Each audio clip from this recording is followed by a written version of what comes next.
Welcome to the Chimney and Fireplace Success Network, a weekly broadcast sponsored by CVC Coaching, hosted each week by industry speaker, coach, author, and educator Jerry Isenhour.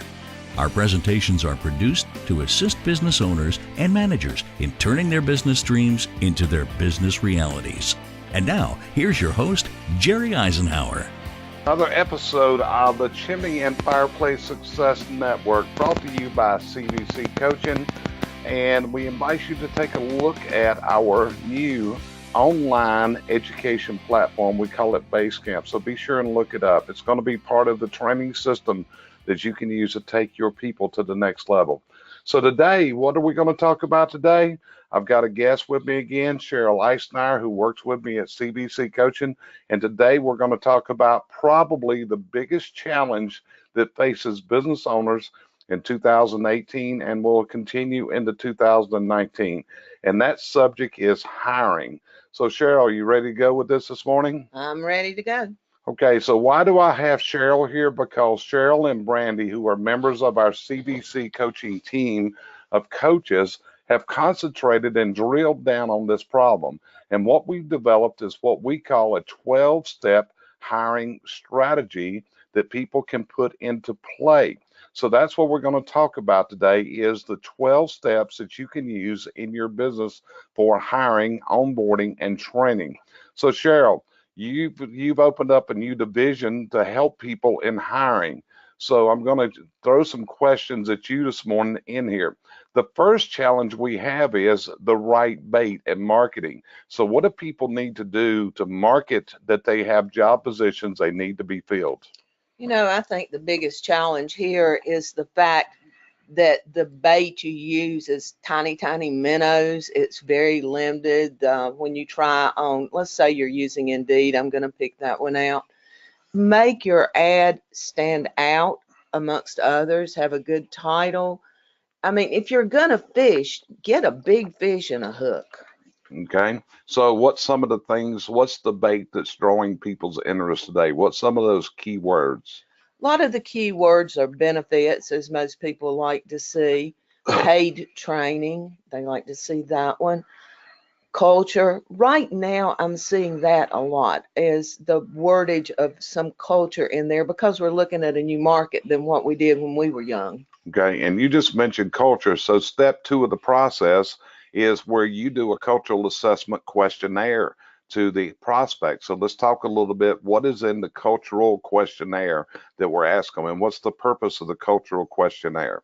Okay, what I'm looking at in the cultural questionnaire is not exactly the words they use, but the feeling that they've got behind it, what they're looking for, what they want in the business, what they would like to see. It's more about, I'd say 2/3 of it's what they would like to see, and the other part is what we can do for them and what their culture is. Because if their culture doesn't marry with your company culture, it's just not going to work. Got you covered. Now, the next step, according to what I'm understanding in your process that you're using, which is showing considerable success today, is you're then going to a phone interview. Am I correct? I am. After I get down to a smaller pool, then I take it to a phone interview, because let's face it, a lot of people that respond back are just responding. They're not responding to the particular things. And so if I find a good cultural assessment and a good resume, then I will set up a phone interview with them. And this is questions that you can hear their voice. At this point in the cultural assessment, all I can see is their words. In the phone interview, I can hear their tone, I can hear their speech, I can hear if they're having to stutter and kind of jitter around, or are they confident in what they're saying. Okay. And then after you've done the phone interview, then you make a decision, is this person worthy of an assessment? And you're using the DISC assessment, I believe, to do this, because you are a certified DISC assessor and debriefer. So what are you looking for in the DISC? What is telling you in the DISC that this person has the right stuff? And what do we learn out of the DISC to make them a successful member of the team? Well, depending on what I'm hiring for, if I'm looking for a manager or someone in the managerial section, I'm looking for the leadership qualities. I'm looking for their listening skills. I'm looking for their decisiveness. When I'm looking on the technical side, I'm looking for precision. I'm looking for what are they a person that is going to be loyal? Are they wanting to stay with a company? So you're looking for different things, and the graphs just don't show that. You have to take the verbiage and marry it together, and then when you get it married together, you can come up with the structure of these people. And I think the ones that have taken it so far have been totally amazed at what it says. Okay. So after this is all done, then you're making a recommendation to the client that they conduct a face-to-face interview with the person. Are you going through and training these people in how to do this interview process? Yes, I do want to do that, and Brandy's along on this one also. And the thing is, when you're doing a face-to-face, you need to listen, and I think that's where a lot of people have a lot of problems. Years ago, we hired people because they were breathing, and that was about the top question we asked. Nowadays, we have to listen to what they say, because what they say is going to tell us who they are, and you need to know if you can work with this person. A lot of times, our personalities just clash. Right. Now, after we've done this and we make a decision to hire, then we conduct a job offer to this person, and you're helping people do this job offer also? I do, and the reason being because it needs to be worded right also. It needs to be in favor of the company and also in favor of the employee. I mean, if you've gone through all this and then you throw him a job interview or a job offer that is unrealistic for him or unrealistic for you, it'll fail before it gets started. Right. And then the next step in the process is when they come to work is the onboarding process. And this is where Brandy comes into play on the CVC process, because she's probably one of the best onboarders in the business. But what she's doing in the onboarding is she is going over all the company rules, the regulations, the expectations, spelling everything else. What would you add to her onboarding process that I did not cover? The main thing with the onboarding, I mean, you've threw your fishing line out, you've caught a fish, now you put him into place. If you don't follow the steps to get him there and move him into the position that you want him, and then also we're finding out that by the end of the first day, if we've done the onboarding correctly, we can usually tell whether they're going to work or not. Right. And so what we're also doing is recommending it on day one that they go into the training system on day one. We have courses on our platform that people are using in a virtual training, but they're putting them into the training at the beginning of the first day when the onboarding process is done. And in Brandy's process, this is usually going to take about 3 hours for the onboarding, and the next process is the training. Do you agree on the way that we are suggesting people start them in training on day one using the virtual processes? I definitely agree we do. I think in the past we've just taken them and threw them into the lion's den and hoped they picked up stuff. With the training right in the beginning, they get the verbiage correct. They understand more, so they don't feel so out of place when they get in there and physically start working with the other guys. Right. And I think one of the things that's very important is Brandy has actually prepared a onboarding guide for people to use that is on our platform that we can share with you in our program. And then the next thing is the end of the day, first day debriefing, where we actually make a judgment. Is this person meeting our needs? And we determine that on day one. Am I correct? You're correct. And I mean, sometimes you're going to let one slip because everybody's going to be on their best behavior the first day. Plus, they're going to be nervous. So things will mellow out over the next couple of days. But as a rule, if you followed all the steps, you'll know by the end of that day. Right. And we've also got to impress here that you've got to train your other members of the team of how you're going to bring this person on board today. We have to make this person feel welcome. Many times it's like walking into kindergarten when you started school. You have high anxiety, and this is a very real problem with many people today, is they do go through life with a lot of anxiety over what they're going to face. So part of this is training your people to welcome this new person, going over shaking their hand, saying, hey, my name's Tom.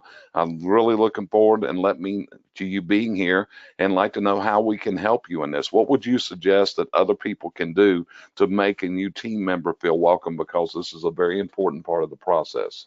I think if we're going to do it, I think as you said, each member needs to at least give them some gratuities that they're there. They need to show them around, make sure they know where their things are at, make them feel like one of the team on the very first day. Because if they come in and keep feeling like the new kid on the block by the third day, they're not going to be the team man. It's going to take a lot longer to get them to be the team member you want. Got you covered. So here at CVC, you have opened up a new division that we're launching here in January of 2019, which is a CVC hiring platform where you will actually work with people. Let's tell people a little bit about that and how they get in touch with you if they want to engage your services. Okay, the hiring platform, we can take it in any direction you would like. We'll be more than glad to do all the way from the ad through going into the end of it, or we'll train you how to do it. And if you'd like to get in touch with me, feel free to email me at Sheryl with a S, SHERYL at CVC Coaching, or if a phone or text works better for you, my phone is 704-425-0211, and I'm fine with either form. So get in touch with us. Let us know. A call costs you nothing. So give me a call or an email and let's talk about it a little bit more, because if we can save you some time in hiring, or if we can help you hire correctly, then you're going to have a phenomenal team. So right now you are prepared to help people to hire in any facet of their operation in the blue collar service industries. Am I correct? I am. We've already actually started this in some companies and have some placed, and we're looking forward to see how everybody goes. And we've got technicians, we've got managers. We can do either way you want to go, general managers. So we found the benchmarks for these, and that's making it a lot easier, because let's face it, a general manager in one industry pretty much does the same thing as they do in another. So if you can work with one and help them learn, but then again, if you get these people, you need to know how to communicate with them. So there you have it, folks. If hiring has been a challenge for you, Sheryl, when somebody says, I can't find good people, what would you tell them? You're not looking in the right pool. You're not looking in the right pool. And so you can help these people. And this has been a challenge. Everywhere that we hear all the industry discussions, it keeps going back to, I can't find good people. So now here's a way that you can find good people to put them onto your team. It's going to take the hiring processes. It's going to take the interview, the assessment, the onboarding, and the training. So it's got to be carried forth. And but if you're going to build your team, this is how you can do it. And that's one of the things. If you're going to build your dream, you got to build your team. So CVC Coaching, we're here sitting ready to help you build your team to that level that you envision. So we want to thank you for joining us today here on the Chimney and Fireplace Success Network. Please tune in to us, follow us on Facebook, follow us on YouTube, and we want to share information with you. If we can help you reach your business dreams, it's as simple as a phone call to us or an email to set up a call. Like Sheryl said, there's no charge to make a call, just to get to know us, and we'd love to talk to you and help you with your business challenges, no matter what they are. We look forward to hearing you join us on future episodes. Have a great day here from the Chimney and Fireplace Success Network, brought to you by CVC Coaching. Thanks for joining us here each week at the Chimney and Fireplace Success Network, sponsored by CVC Coaching, providing you the coaching and educational outreach services you need to move to your dream destination in business and in life.